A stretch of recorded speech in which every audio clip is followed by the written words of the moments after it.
That Don't Sound Right is a podcast about talking the way we did before the internet, when you could not prove anyone right or wrong. All the expertise was contained in the people involved with the conversation. I'm Peter. I'm Cecil, and I hope you enjoy our conversations. And as you listen, if you find yourself silently saying, that don't sound right, send us a comment. You're one of us. Could you land a helicopter? We're going down. We're going down Yeah, hard. I think so. I don't think I can land a helicopter. I could not.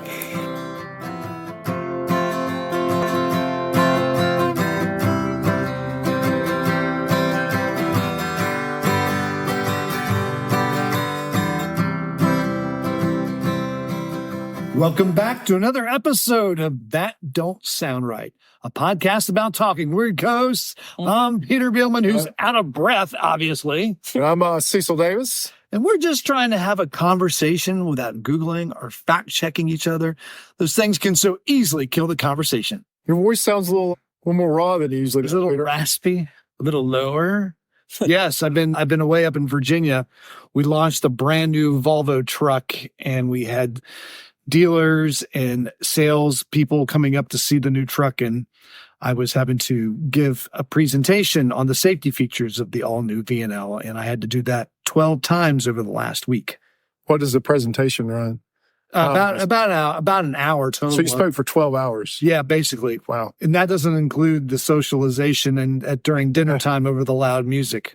So now you got to do a podcast. I'm pretty much out of words.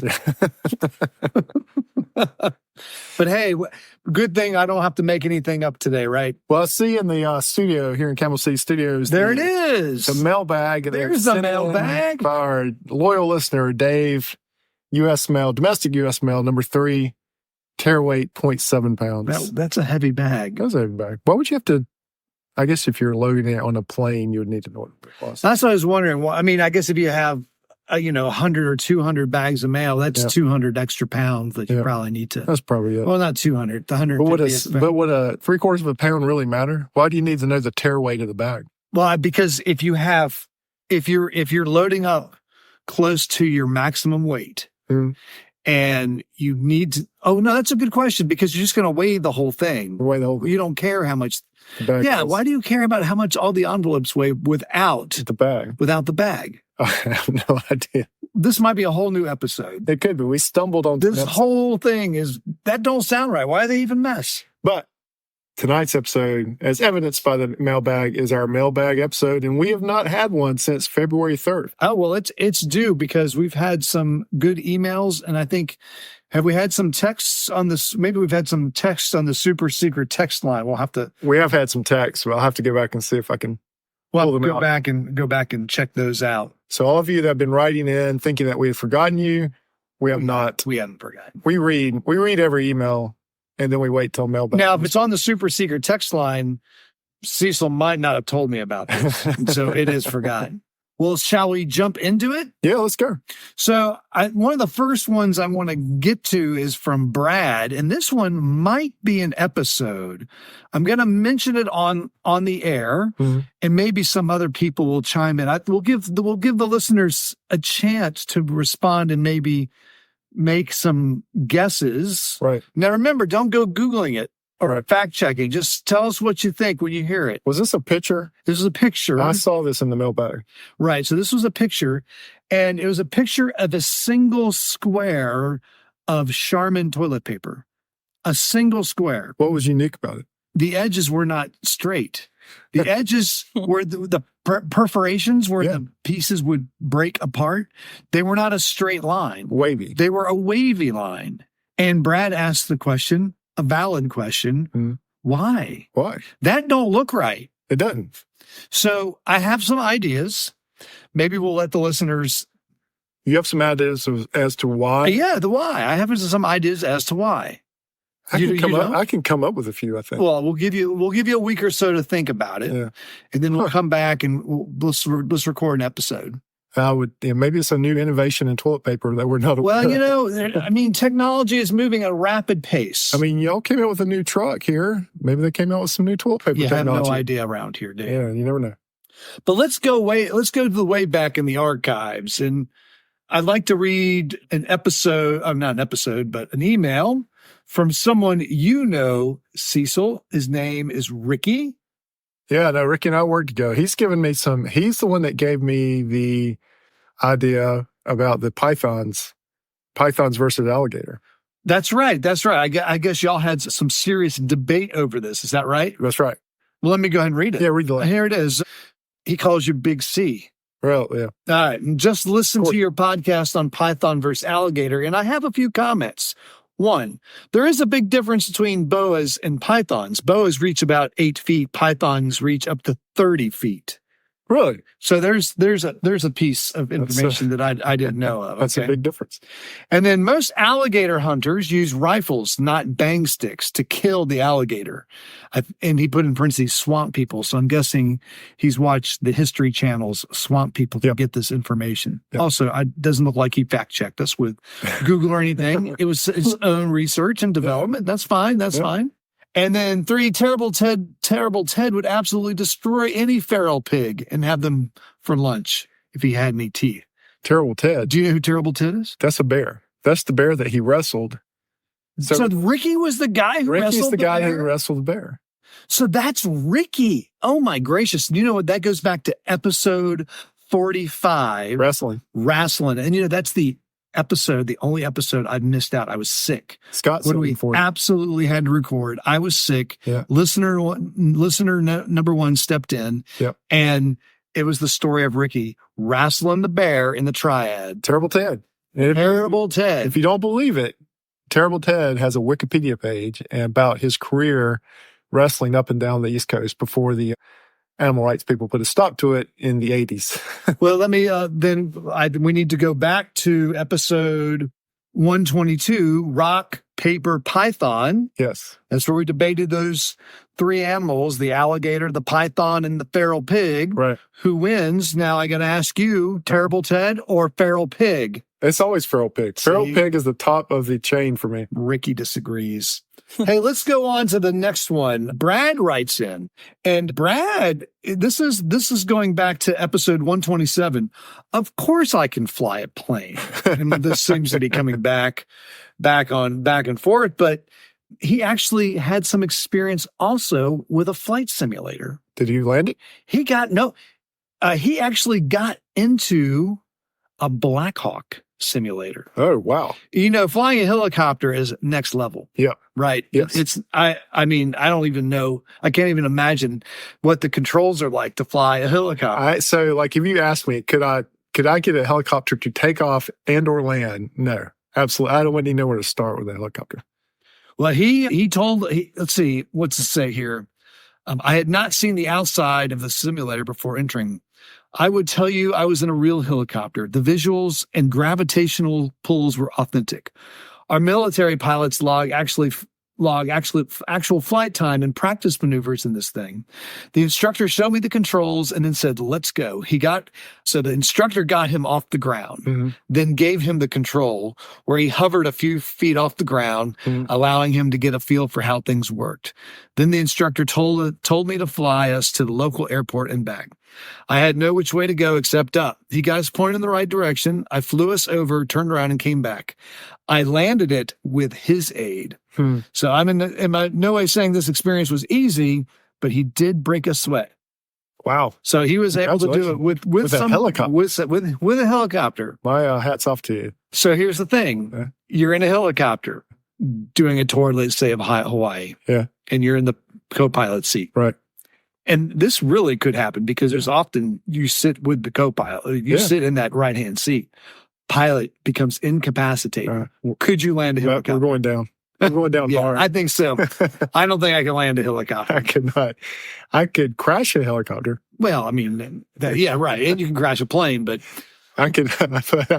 No, there's nothing in me I do not think I could land a helicopter. Yeah, I don't even have a category for how to fly a helicopter. Yeah. I guess I just need to do a little research, and then maybe in a couple of weeks I'll come back to you and tell you I don't even understand how a helicopter works. Well, like, why does a helicopter, it's like a bumblebee. Why is it even able to fly? Well, helicopter pilots say helicopters don't fly. They just beat the air into submission. I can believe that.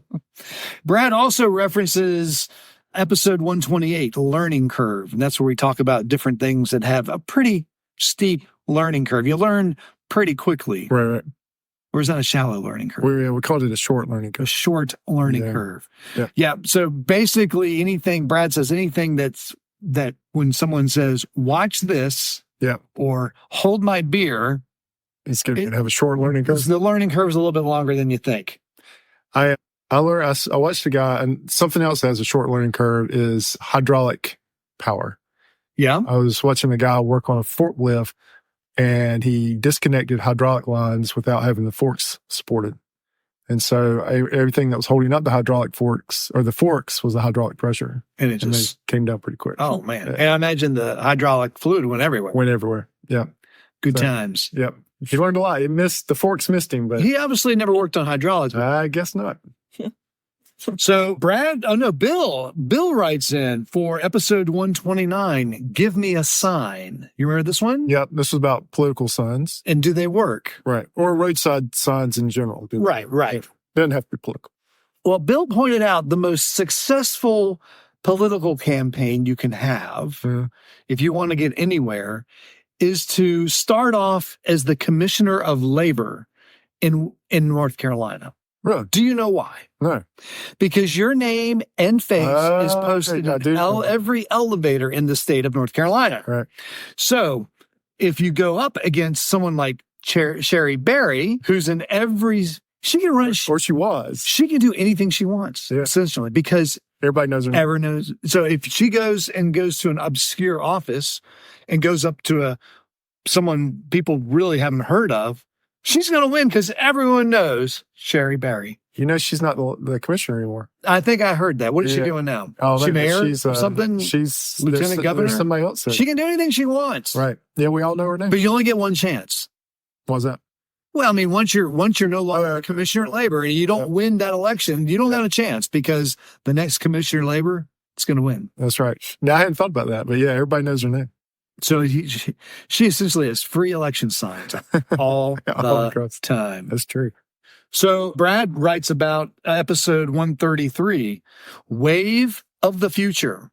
Wave of the Future. What was the Wave of the Future about? I don't remember. That's about you not owning a microwave. Oh, that's right.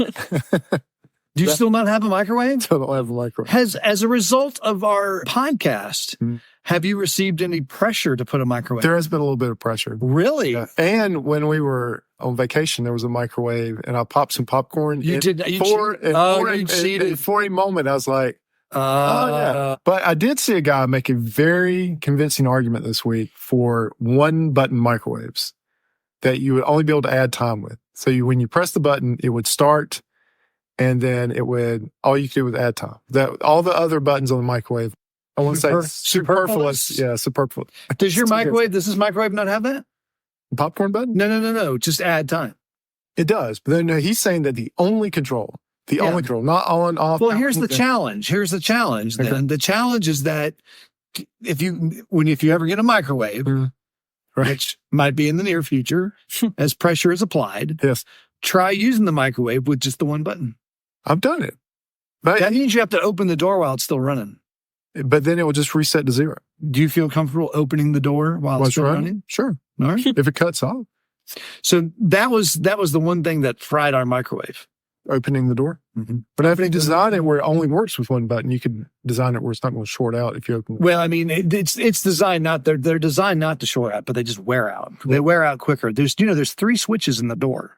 Really? There's 3, and the reason I know this, I replaced all 3 of them 3 times. So on and off switch. Well, no, it's the switch in the door is it's the sense where that door is in 2 different positions. Because one switch verifies the door is closed. That's all it does. Another switch checks to see if the door gets opened. And then one of the switches is like a backup, a redundant switch to make sure that door stays closed. Right. It's very strange. And if any one of those switches goes out, doesn't work. It doesn't work, and you have to replace. You might as well replace them all. But they short out as you're opening the door while it's running because it's putting electricity, so those contacts wear out. Have you ever used any of the other buttons on your microwave, like defrost or anything like that? I do. I have used defrost. I mean, on our microwave, you can just push a 1, 2, 3, 4, 5, or 6, and that automatically gives you how many minutes you put it. Yeah. So I appreciate that. I like that feature. I think for the guy that just says you just need one button. Probably. I mean, when you think about one big button. Yeah, that's right. Especially these industrial microwaves that they have the one that's in my kitchen. Right. Well, yeah, you need a microwave. But Brad points out that you should not put eggs in a microwave. Why? Well, and still in the shell, it'll explode. Oh, right. Yeah. I mean, full. Yeah. You can cook eggs in. Brad says, as recent as this past Easter, I learned that even a peeled, hard-boiled egg in the microwave gives the same disastrous result. Yeah. Oh, man. I wouldn't have thought that. I wouldn't either. It does. I guess it builds up inside the egg white. Yeah. Boils up and kapow. And then, so also, it's not a goldfish warmer. For goldfish crackers? So a few years ago, I had to replace our microwave after Brad's son put his bag of goldfish crackers in the microwave. Goldfish crackers are packaged in a foil-lined bag. Yeah, they are. As the sparks started flying, he got scared and ran to find me. When I got to the machine, it was completely dead with smoke coming from it. As I opened the door, a billow of black smoke filled the air, setting off all the smoke detectors. The heat that lay in the middle of the microwave was unrecognizable. And then his son said, I just wanted to warm up my goldfish. I think that's a reasonable request. I don't think so. I don't see any problems with that. I wonder if he replaced his microwave. Oh, I bet you he did. I did, because he puts his dog food in there to warm it up. Huh. The family dog, Mickey, comes running every time he hears the microwave run or the door open. I sometimes dress up his meals with a topper that's kept in the refrigerator. I warm it in the microwave. That's not. He's a good dog owner. He is a good dog owner. I would probably be not. Well, I might do that. Brad has this old microwave that he used to keep in an outbuilding. The interior light was burned out. I only used it to warm up dog food when it was cold outside. So he had, some of us have extra, like an extra refrigerator in the basement. Yep. Because you got a new one, you kept the old one. So Brad does that. He has the microwave. He warms up the dog food in there. So that's a good idea. Maybe your household microwave is not the best place to warm up dog food, but I don't know. Maybe dog food doesn't smell as bad as I perceive that it does. Yeah. So Brad has this old microwave out back, he writes, and found a mouse in it. Really? Yeah. Is that? We'll just leave it at that. We'll leave it at that. All right. So who else we got in the mailbag? Oh, so Harry, he writes, and Harry goes back, and he just sent you a picture. Look at this picture, Cecil.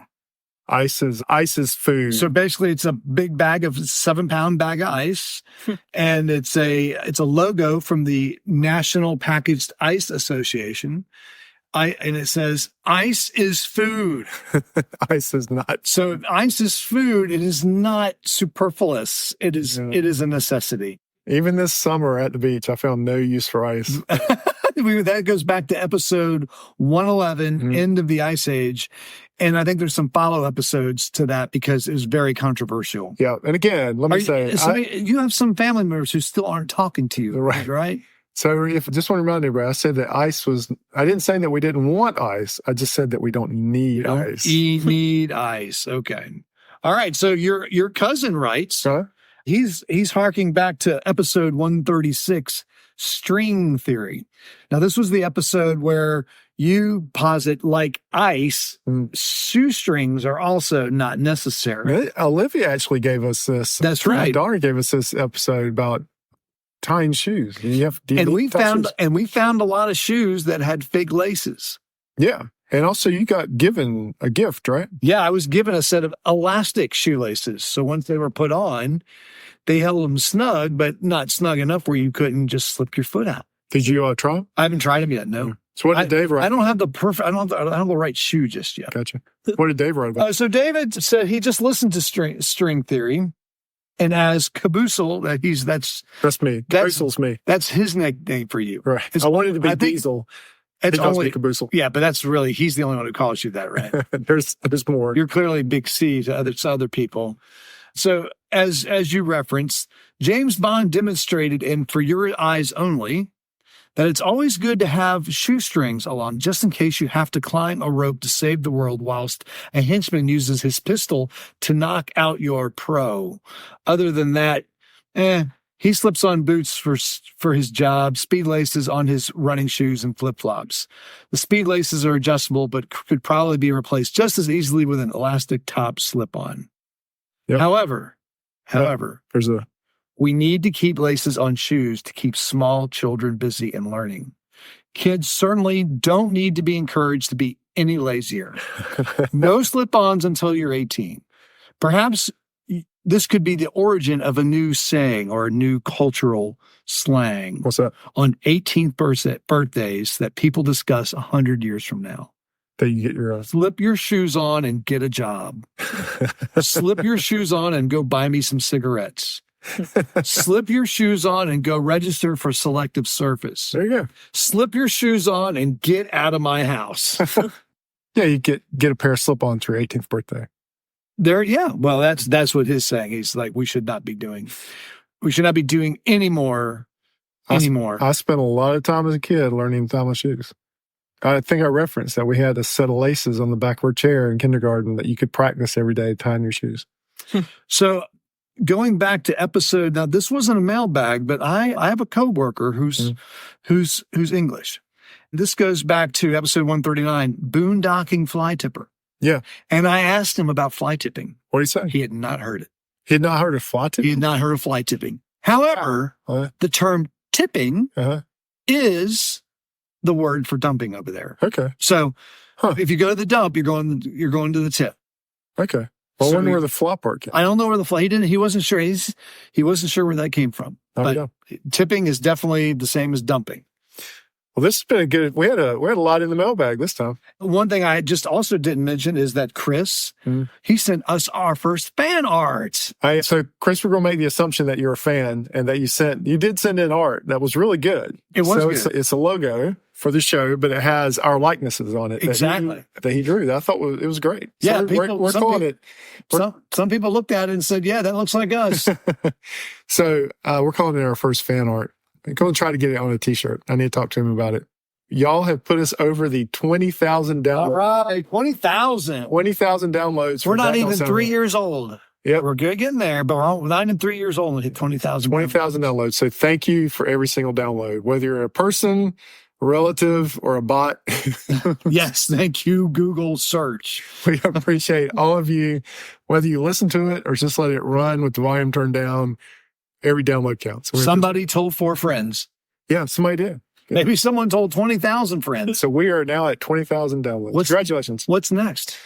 I got to look. We'll get a badge for this that we'll post on our social media. All right. But I've got to look. I don't know what the next, maybe 30,000. I don't know. So probably 50. I bet 50 is the next one. And then also, when you're listening to this, tomorrow is Father's Day. So happy Father's Day. Happy Father's Day. To all the fathers. Happy Father's Day, Cecil. Happy Father's Day to you, Peter. To all the fathers in the audience. Anyways, that don't sound right, but you have come to the end of That Don't Sound Right. Hey, before we close, we want to thank everyone for listening. If this is your first time and enjoyed the conversation, would you consider hitting the subscribe button on the platform you listen with? Also, if you're a longtime listener, thanks for being part of the 20,000. Please give us a rating and leave us a review so others can easily find us and join the conversation. All right, we're looking forward to our next 20,000 downloads. Let's go. Let's see if we can do that in 2 years. So some shows get 20,000 downloads in an episode. Yeah. That's not us. That's not us. All right. So That Don't Sound Right is a production of TDSR Podcast in conjunction with Camel City Studios. I'm your co-host and sound engineer, Cecil. Peter is your other host and does your web design. Really go see the website. It looks really good. Camille is our barista. Olivia filled in for us today, though. Emily's our graphic designer. Ella does our Instagram. Giorgio tests our merchandise. Brent is our international brand ambassador. And as always, listener number 1 is Scott. So until next week, keep talking. And stay curious.